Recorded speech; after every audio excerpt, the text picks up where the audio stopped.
today's video, we have a top 10 that we have not updated in a while now. It's going to be the pass rushers. That's going to include both of the outside linebacker positions and both of the defensive end positions. If you guys enjoy the top 10s, I do gameplays on all the new cards that come out. Make sure to smash that like button, hit that sub button. We are on that road to 20K. I appreciate you guys so much, and let's get into that number 10. At number 10, we do have Von Miller here, and this is one that I genuinely did enjoy when he first came out. I used him the day of and for a while after that release. He has 84 speed, which is considered very slow on this list. Believe it or not, 84 speed is considered slow for a lot of the pass rushers in the game. He does have 85 excel to match it. I do like seeing the strength above 90. I feel like strength helps a lot in the run game. Obviously, this is a pass rusher list, but you don't want your pass rushers to be awful in the run game. You know what I mean? So I think 87 still fair enough. He'll still do fine for you. He did fine for me as well in a 3-down lineman set. So this is a card that also comes with above 90 block shed. If I had to pick one stat that's the most important, it's the block shed. If you could have above 90 there,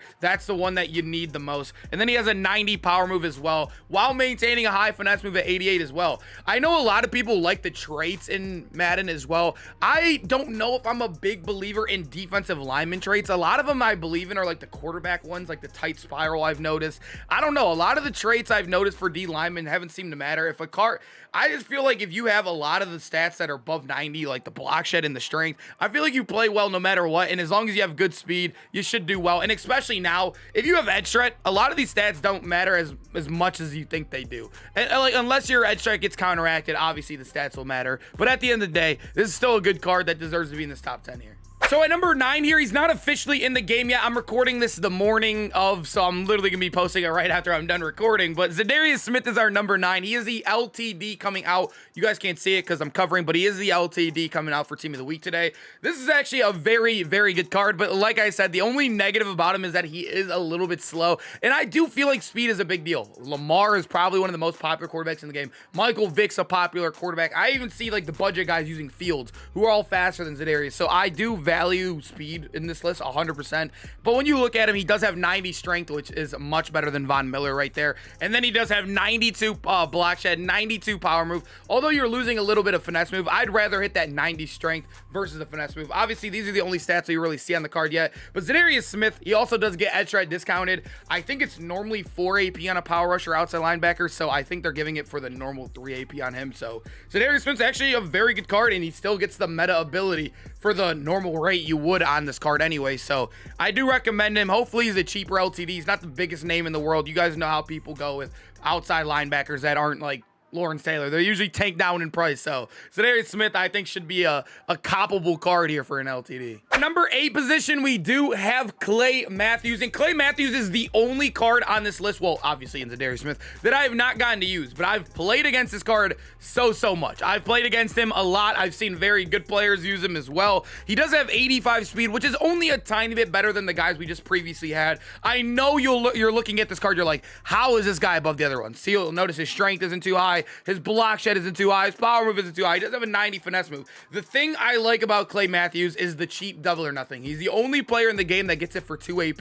And if you guys do not know, kind of what people are running meta on defense right now is edge threat on one side, and on the other side, they're using double or nothing. And the reason why people are doing that, because if they run into edge protectors, they're basically canceled. But if you run this method, you're not going to be canceled. So the double or nothing for cheap on one side, I do think is a big deal. And like I said, saving AP will always be the biggest thing in Madden, and he does save 1 AP on one of the meta abilities in the game. Although he's insanely expensive, he should be getting Redux soon with the Season 2 coming out. And like I said, double or nothing for cheap. It's one of those abilities you don't need insane block shed or whatever. It's going to light up no matter what. We've used it before. It was broken in Madden 21. It was okay last year, just expensive. And this year, it's good again. It's very good again. Not as good as edge threat, but to switch it up for people and have 2 different abilities on each side of the line can throw off an offense, and especially if they're wasting AP on edge protector. So at number 7, we do have Reggie White right here. And if you're seeing, he is in my lineup because there's literally none on the block, so I had to go use the one that I already have. So if you're seeing a +1, a +2 right there, just subtract that, and that's what the card normally looks like. He does have 86 speed with an 83 excel, which is nothing crazy compared to what a lot of the guys we've had. But the thing I love about him is that he has insane strength. 91 strength on this card. And then you might be wondering, oh, you just said block shed's the biggest stat, right? 89 block shed. Yes, I know I'm slacking for everybody saying at home. If you power him up, you can power him up. You guys can see he gets a +1 block shed right there. He would have 90 block shed, which I probably should do now. That's a reminder of me recording this video. He'll have 91 strength, 90 block shed, 90 power move, and the 87 finesse move. I don't think he gets any good ability discounted. Yeah, you guys can see 2 AP under pressure would be cool, I guess. And then you would get 2 AP El Toro, which I'm pretty sure is a D-line user ability. So if you're not using D-line, that's not really worth it. But Reggie White, boys, I'm telling you guys, a very good card in the game right now. And yeah, I'm going to go definitely power up mine to get that 90 block shed. So at our number 6 spot, we do have Cameron Wake. And Cameron Wake is another one that's just not on the auction house. And unlike Reggie White, I can't just go to my binder to have him because I simply do not have this card. He has 87 speed, though, which is basically top end. 88 is the highest, so he's just right up there. He's a card that is only 6'3", 260, which isn't the smallest, but it's not insanely big as well. He does come with nice agility, which I don't think agility, I'm going to say it multiple times throughout the video.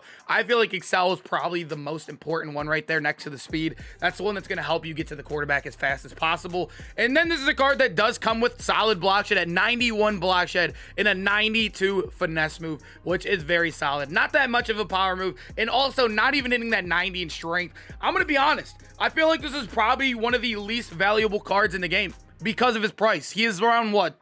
If you guys look at him on Xbox, he's been, somebody obviously just got him for 350, but he's going for around 2 mil. And he's also, I do have him only ranked as our number 6. Like I said, I'm not always like perfect with these lists, but I'm just saying, this is probably one of the least valuable cards you could have on your team for that price range. Like, it's just, I just don't think he's worth it at all for that, and he's going to be Redux soon. I'd be patient if you want him. He's still very solid, though. Definitely a top 10 defensive lineman in the game.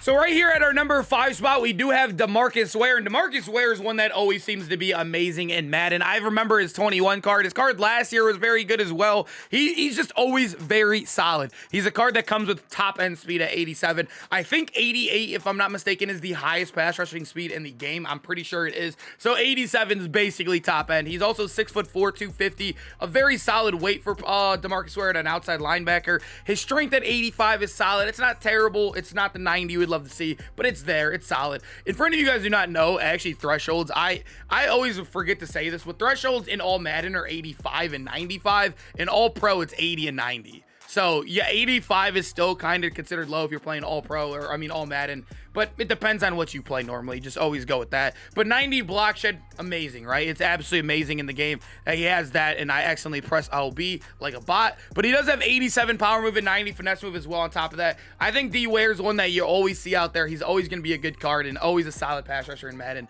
no matter what stats I give him. At our number 4 position, we do have Dwight Freeney, and Dwight Freeney is one that he is just basically just like our guy DeMarcus Ware right there. When you look at him, they're the same exact speed, very similar in the stats across the board. The strength's a tiny bit better. He does have 91 block shed and 91 finesse move, which is just a +1 right there. The reason I like him more is that he's just a little bit bigger. That's literally it. They're almost the exact same card. He weighs a tiny bit more. I like normally ends more because they do get cheaper. I'm pretty sure he gets cheaper extra, if I'm not mistaken. Somebody may have to correct me. I think DeMarcus Ware gets it for 4 AP and Freeney gets it for 3. Unless DeMarcus Ware has it discounted, I do not know about. But at the end of the day, I think even if they get the same AP, I'm still taking Freeney above just because he weighs a little bit more. They're the same statistic card across the board at the end of the day anyways. I think Dwight Freeney and both Ware are guys that are definitely top 5 in this list. At our number 3 spot, we do have Nick Bosa. And Nick Bosa is one that I feel like I don't know what it is, but I do want him on the team because I'm an Ohio State fan. But at the end of the day, this is a guy that I still have ranked outside of our top 2. Top 3 is still insane. You do need,